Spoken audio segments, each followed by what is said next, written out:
ओम नमः शिवाय। नास्तिक मत से त्रिपुर का मोहित होना। पांचवा अध्याय, पंचम खंड, श्री रुद्र संहिता, शिव महापुराण। नारद जी ने पूछा, हे ब्रह्मदेव, उन तीनों महाबलशाली दैत्यराजों के उन मायावी और पाखंडी अरही और उनके शिष्यों द्वारा शिक्षा ग्रहण होने पर वहाँ क्या हुआ? उन मायावी पुरुषों ने क्या किया? कृपया मुझे बताइए। नारद जी का प्रश्न सुनकर ब्रह्मा जी बोले, हे नारद, जब त्रिपुर के राजा ही उस मायामय शास्त्र द्वारा दीक्षित हो गए तो वहाँ की जनता क्यों नहीं होती? अरिहन ने कहा, मेरा ज्ञान वेदांत का सार है। यह अनादिकाल से चला आ रहा है। इसमें कर्ता कर्म नहीं है। आत्मा के देह अर्थात शरीर से जितने भी बंधन हैं वे सब ईश्वर के ही हैं। ईश्वर के समान कोई भी न तो शक्तिशाली है और न ही सामर्थ्यवान। ब्रह्मा, विष्णु और महेश सब अरिहन ही कहे जाते हैं। समय आने पर ये तीनों ही लीन हो जाते हैं। आत्मा एक है। मृत्यु सभी के लिए सत्य है। मृत्यु शाश्वत है और सबके लिए निश्चित है। इसलिए हमें कभी भी हिंसा नहीं करनी चाहिए और सदा ही अहिंसा के मार्ग पर चलना चाहिए। अहिंसा ही परम धर्म है। किसी को दुख पहुंचाना महापाप है। इसलिए हमें कभी भी कमजोर और निर्बलों को नहीं सताना चाहिए। दूसरों को क्षमा करना ही सबसे बड़ा गुण है। इसलिए सदा अहिंसा का मार्ग अपनाना चाहिए। हिंसा और लड़ाई झगड़े का मार्ग हमें नरक की ओर ले जाता है। इसलिए किसी को डराओ धमकाओ मत। सदैव विनम्रता का आचरण करो। भूखों को भोजन दो। रोगियों को औषधि और छात्रों को विद्या का दान करो। भक्ति के साथ उपासना करो। आडंबरों की कोई आवश्यकता नहीं होती। मन को शुद्ध रखो तथा 12 स्थानों की पूजा करो जिनमें 5 कर्मेंद्रियां, 5 ज्ञानेंद्रियां तथा मन व बुद्धि सम्मिलित है। इसी धरा पर ही स्वर्ग और नरक दोनों स्थित हैं।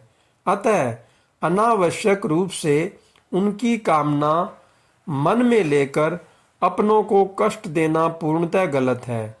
शांति और सुखपूर्वक मरना ही मोक्ष की प्राप्ति है। स्वर्ग की प्राप्ति की इच्छा मन में लेकर हवन की अग्नि में तिल, घी और पशु की बलि देना कहाँ की मानवता है? इस प्रकार उन असुर राजाओं को अपना जीवन दर्शन सुनाकर अरही उस पुर के निवासियों से बोले कि मनुष्य को सुखपूर्वक निवास करना चाहिए। आनंद ही ब्रह्म है और परम ब्रह्म की प्राप्ति सिर्फ एक कल्पना है। तभी कहता हूँ कि जब तक आपका शरीर स्वस्थ और समर्थ है अपने सुख का मार्ग ढूंढकर उसका अनुसरण करो, अन्यथा शीघ्र ही तुम पर बुढ़ापा आ जाएगा और तुम्हारा शरीर नष्ट हो जाएगा। इसलिए ज्ञानियों को स्वयं अपने सुख की खोज करनी चाहिए। मेरी इस बात का समर्थन वेद भी करते हैं। मनुष्य को जाति पाति के बंधनों में फंसकर कभी किसी को कम नहीं समझना चाहिए। सृष्टि के आरंभ में ब्रह्मा जी की उत्पत्ति हुई। उनके दक्ष और मरीचि नामक 2 पुत्र हुए। मरीचि के पुत्र कश्यप जी ने दक्ष की 13 कन्याओं का धर्म से विवाह कराया।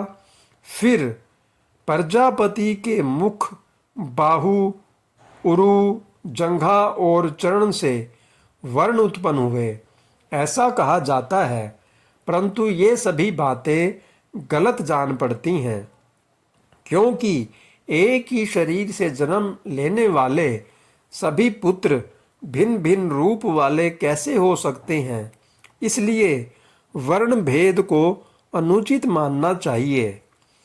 ब्रह्मा जी बोले, इस प्रकार उन अरही नामक धर्मात्मा ने अपने भाषण द्वारा ताराक्ष, कमलाक्ष और विद्युन्माली नामक तीनों असुरों के निवासियों को वेद मार्ग से विमुख कर दिया।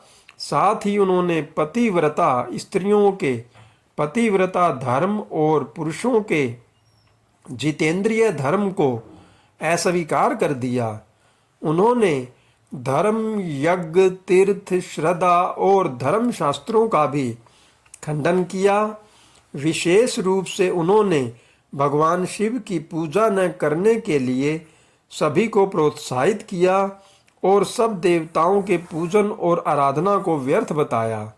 इस प्रकार उन अरही ने पुर के वासियों को अपने झूठे धर्म और पाखंड से मोहित कर दिया। इस प्रकार वहाँ अधर्म फैल गया। तत्पश्चात भगवान श्री हरि विष्णु की माया से देवी महालक्ष्मी भी उन त्रिपुरों में अपना अनादर देख उस स्थान को त्याग कर चली गई। हर हर महादेव। जय भोलेनाथ। ओम नमः शिवाय।